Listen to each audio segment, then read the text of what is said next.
Students, you all are doing well. हमने communication में first chapter discuss किया था कि what is communication, what are it features, और हमने स्पीकिंग स्किल्स की भी बात की थी और प्रोसेस ऑफ कम्युनिकेशन की बात की थी। अब हम लोग नेक्स्ट टॉपिक पे जाएंगे कि लिसनिंग स्किल्स क्या होता है। ठीक है, what is listening skills and what is the impact of listening skills in our day to day life and how it will work and how it will improve our skills, speaking skills, listening skills, improve our communication process or communication. So today we will discuss listening skills. Listening skills, सबसे पहले हम बात कर लेते हैं कि what is listening skills. तो simply it is a type of skills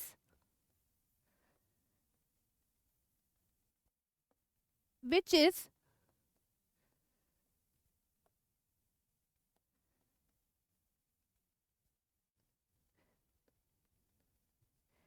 basically depends upon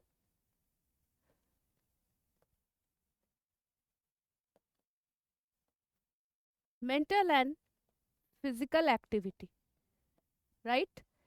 Mental and physical activity. Why it is known as mental and physical activity? Because whatever the things we are listening to any person, आज हम किसी भी चीज़ को सुनते हैं, समझते हैं, तो कितना कंसेंट्रेटली हम चीज़ों को सुन रहे हैं, समझ रहे हैं और रिस्पॉन्ड कर रहे हैं, that all are the part of listening.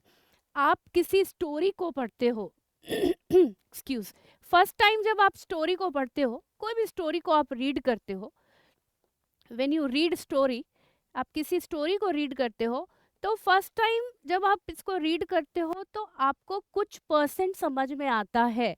It depends upon your listening process कि आप कितना केयरफुली चीज़ों को सुन रहे हो, समझ रहे हो और कितना ध्यान से पढ़ रहे हो। ठीक है, तो इसमें मेंटल एक्टिविटी और फिजिकल, यानी mentally you are present there and physically you are present there, it depends upon your mental and physical strength.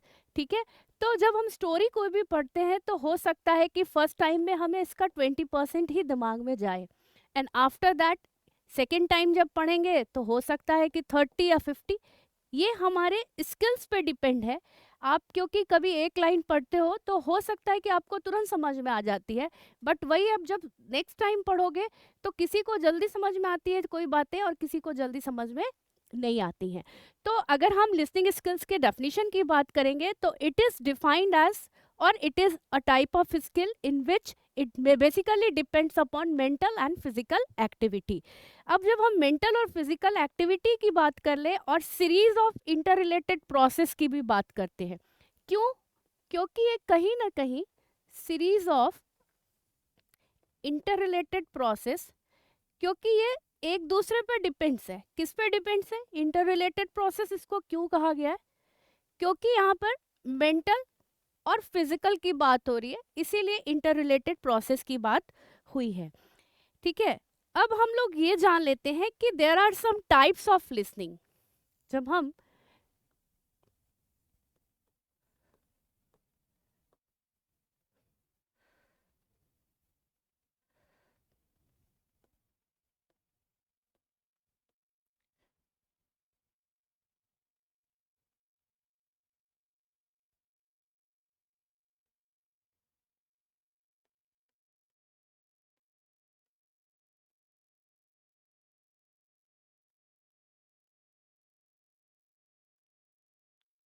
Types of listening की बात करते हैं तो टाइप्स ऑफ लिसनिंग क्या होता है, सिंपल जानिएगा। फर्स्ट होता है active listener.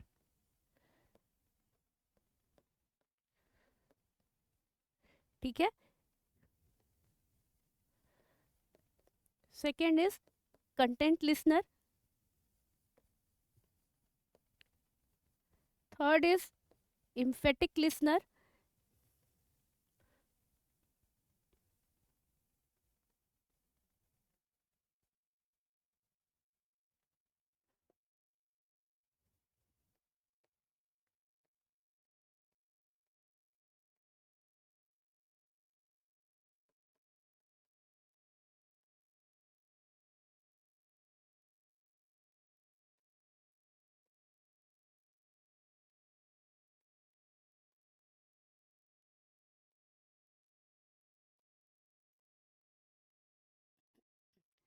When we talk about type of listening, तो सबसे पहला होता है आपका, first one is active listener.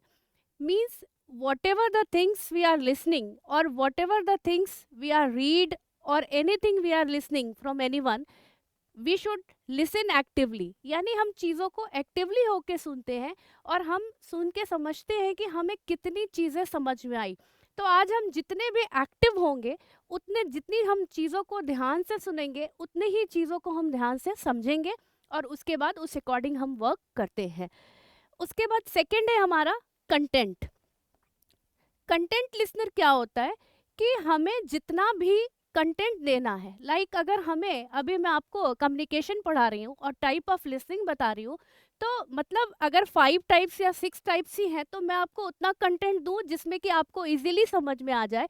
That is known as content, यानी टू द पॉइंट समझाना, अपनी बातों को टू द पॉइंट समझाना, टू द पॉइंट समझाना, जिससे कि इधर उधर की बात ना करके कंटेंट देना related to that topic, whatever topic should be there.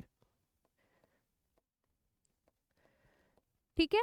उसके बाद है इम्फेटिक। इम्फेटिक लिसनर क्या होता है कि अपने बातों को इस तरह रखना जैसे कि अगले का जो आपका रिएक्शन है वो सडन रिएक्शन हो, that is known as emphatic. यानी बातों को, किसी भी बातों को प्रेशर देके कहना। ठीक है। इम्फेटिक लिसनर जो होता है वो अपनी बातों को किसी तरह भी मनवाना, सिंपल समझिएगा कि अगर हम किसी चीज़ को बहुत ज़्यादा प्रेशर दे के कहते हैं या किसी चीज़ को हमें किसी से करवाना होता है, that is known as emphatic listener. उसके बाद next fourth one is critical. Critical यानी समझना कुछ है, करना कुछ है, यानी चीज़ों को टफ बना देना। ठीक है, that is known as critical listener. Attentive आपको वर्ड समझ में आता होगा कि केयरफुली चीज़ों को सुनना और समझना, that is known as carefully listener. और लास्ट इज पैसिव। एक्टिव जो है वो चीज़ों को पॉजिटिवली लेगा और चीज़ों को समझेगा, उसके अकॉर्डिंग रिस्पॉन्ड या फीडबैक देगा। बट पैसिव जो है वो चीज़ों को निगेटिवली समझेगा। ठीक है, निगेटिवली लेगा या चीज़ों को गलत सेंस से लेगा, that is known as passive listener. तो these are the types of listening कि आज हम एक्टिव लिसनर जो होते हैं वो कैसे रिएक्ट करते हैं या कैसे चीज़ों को ग्रैप करते हैं, समझते हैं। कंटेंट जो है, कैसे कंटेंट, मतलब हमको टू द पॉइंट कंटेंट देना है, जो हम किसी को बताना है तो हमें टू द पॉइंट बताना है जो इसीलिए उसको समझ में आ जाए। इम्फेटिक, अपनी चीज़ों को, अपनी बातों को प्रेशर दे के मनाना या समझाना। और क्रिटिकल यानी चीज़ों को टफ या मुश्किल बना देना। और अटेंटिव लिसनर जो होता है वो चीज़ों को अटेंटिव होके सुनता है, यानी ध्यान से कंसंट्रेटली सुनता है, जिससे कि वो इजीली चीज़ों को समझ जाए। क्योंकि आप बहुत से काम में डिफरेंट स्टेप्स, यहाँ पे एग्जांपल दे सकते हैं हम स्टेप्स का, कि कोई भी जब हम काम करते हैं तो एक हम सिंपल प्रोसेस का यूज़ करते हैं, प्रोसीजर का यूज़ करते हैं। अगर हम यहाँ पर रिक्रूटमेंट प्रोसेस की बात करें तो recruitment process is the best example. ठीक है, आपने एचआर में रिक्रूटमेंट प्रोसेस पढ़ा है या सिलेक्शन प्रोसेस पढ़ा है, तो ये बेस्ट एग्जाम्पल है, ये बेस्ट एग्जाम्पल है इसको समझने के लिए। क्योंकि आप जब स्टेप्स जानते हो तो आप फॉलो करते हो वन बाय वन, नहीं कि आप अगर आपका इस इंटरव्यू रिक्रूटमेंट प्रोसेस में क्या होता है, पहला हमारा कैंडिडेट का सिलेक्शन होता है। ठीक है, तो एप्लीकेशन हम फिल करते हैं, उसके बाद सिलेक्शन होता है, उसके बाद क्वेश्चंस होते हैं, and after that final selections होता है। तो that all are the part of recruitment process. तो रिक्रूटमेंट प्रोसेस जब भी होगा तो इसके लिए ये बेस्ट एग्जाम्पल हो जाएगा अटेंटिव लिसनर के लिए। और पैसिव के लिए जब हम लोग बात किए कि पैसिव लिसनर क्या होता है, जो चीज़ों को निगेटिवली या चीज़ों को जल्दी ग्रैप समझना नहीं चाहता है, उनको अपने अकॉर्डिंग, अपने हिसाब से चीज़ों को समझता है। उसके बाद है नेटिकेट्स, आपका एक वर्ड है।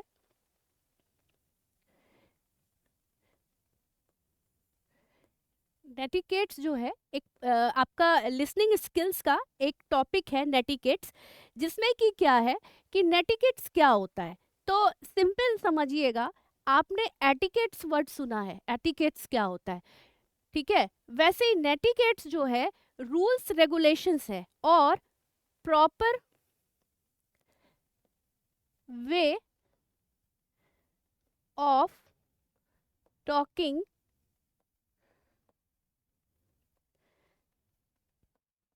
और प्रॉपर मैनर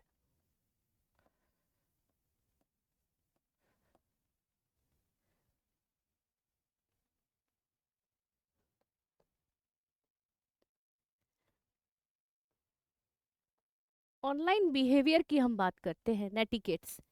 एटिकेट्स आपको पता है कि प्रॉपर मैनर और प्रॉपर बिहेवियर को कहा जाता है, बट जब ये एन आ गया नेटिकेट्स वर्ड, तो ये नेटवर्किंग साइट्स पर, एन जो है, एन डिनोट्स नेटवर्किंग या सोशल मीडिया,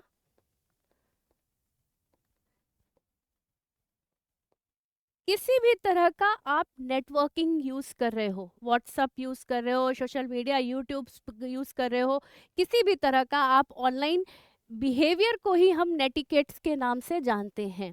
कि अगर हम कोई भी बातें किसी से कह रहे हैं या किसी को हम कुछ भी बता रहे हैं या किसी मैसेज से हम किसी को रिप्लाई कर रहे हैं, तो that should be in a proper manner, वो प्रॉपर मैनर में होना चाहिए और वेल डिसिप्लिन होना चाहिए। गलत लैंग्वेज का यूज़ नहीं करना चाहिए या किसी तरह के जेस्टर्स का यूज़ नहीं करना चाहिए। तो netiquettes is word which is define the proper way of talking, proper way of और proper manner while using the online behaviour और while using the social networking sites और सोशल मीडिया। ठीक है, अब इसके कुछ रूल्स हैं, नेटिकेट्स के कुछ रूल्स हैं, रूल्स ऑफ नेटिकेट्स। रूल्स क्या क्या है नेटिकेट्स के, तो सिंपल समझिएगा, जब हम रूल्स की बात करेंगे, नेटिकेट्स के रूल्स की बात करेंगे, तो सबसे पहले है make real people priority. Make real people priority means, इसका ये मतलब होता है कि आपको जिसको भी मैसेज करना है या आपको जिससे भी कम्युनिकेशन करना है, आप उसी को मैसेज करते हो और उसी पर्सन से आप कम्युनिकेट करते हो, वाया मीडिया थ्रू नहीं करते हो, डायरेक्ट आप उसी को कांटेक्ट या उसी को मैसेज करते हैं। That is known as make real people priority. And second is use of useful language या यूज ऑफ यूजफुल लैंग्वेज भी बोल सकते हैं। ठीक है, जिस भी हम किसी से भी कोई भी हम ऑनलाइन किसी तरह का हम ऑर्डर लगा रहे हैं या किसी भी तरह की हम बातें कर रहे हैं, तो हमको गलत लैंग्वेज का इस्तेमाल नहीं करना है। हमारा जो लैंग्वेज है वो अच्छा होना चाहिए, प्रॉपर एक वे में होना चाहिए, प्रॉपर मैनर और डिसिप्लिन को फॉलो करते हुए होना चाहिए, जिससे कि अगले को किसी भी चीज़ का बुरा ना लगे। तो हमारा जो लैंग्वेज होगा वो सही तरीके से यूज होना चाहिए। Share with description, next point है हमारा, जो भी हम इंफॉर्मेशन शेयर कर रहे हैं, बहुत हमें अवेयरनेस के साथ यानी बहुत सावधानी पूर्वक हमें अपनी इंफॉर्मेशंस को शेयर करनी चाहिए। जिसके साथ मन किया या जैसे इंफॉर्मेशन, कहीं भी हमें अपनी पर्सनल इंफॉर्मेशन शेयर नहीं करनी चाहिए। तो शेयर विद डिस्क्रिप्शन मतलब ही होता है अवॉइड शेयरिंग टू मच, यानी अपनी प्राइवेट इंफॉर्मेशंस को ज़्यादा से ज़्यादा शेयर ना करें। जहाँ पर आपको लगता है कि हमें इस इंफॉर्मेशन को शेयर करना है, तभी हम इंफॉर्मेशन को शेयर करें या किसी से भी हम एक हेल्प लें। ठीक है, उसके बाद कुछ पॉइंट्स और भी हैं, लाइक चूज फ्रेंड्स वाइजली। आप अपने विवेक, विचार, बुद्धि से दोस्तों का चुनाव करें, यानी चॉइस करें। कोई भी इतने फ्रेंड्स ना बना लें कि आपकी इंफॉर्मेशन लीक हो जाए और आपकी इंफॉर्मेशन पास ऑन हो जाए दूसरे के पास, जिससे कि आपकी इंफॉर्मेशन का, पर्सनल इंफॉर्मेशन का मिसयूज हो जाए। ठीक है, आपकी पर्सनल इंफॉर्मेशन का मिसयूज हो जाए। तो इन सारी चीज़ों को आपको ध्यान में रखते हुए काम करना चाहिए। Next point is respect people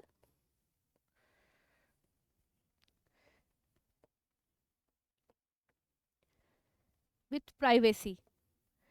ठीक है, कहाँ पर हमें किस लोगों के साथ कैसे बिहेवियर करना है, कैसे रिएक्ट करना है, उसको ध्यान में रखते हुए हमें काम करना है. और आप किसी को भी रिस्पॉन्ड करते हो या फीडबैक आता है कहीं से भी, किसी भी तरह का, या किसी भी तरह का आप रीपोस्ट करते हो, है ना. बहुत सी इंफॉर्मेशन, बहुत से वीडियोस हम पोस्ट करते हैं लाइक फेसबुक पे, यूट्यूब पे. तो एक बार उसको हमको रीचेक जरूर करना चाहिए. किसी भी चीज़ को किसी भी चीज़ को पोस्ट करने से पहले हमें उसको रीचेक जरूर करना चाहिए. तो that all are the part of fast check before the reposting और posting any type of videos, any type of information. यहाँ पर वीडियोस की बात करिए, इंफॉर्मेशन की बात करिए, या किसी भी तरह का इंफॉर्मेशन आप दे रहे हैं सोशल नेटवर्किंग साइट्स पर या सोशल मीडिया के थ्रू, तो आप उसको एक बार रीचेक जरूर करिए. ठीक है. और उसके बाद है update online information. Last point is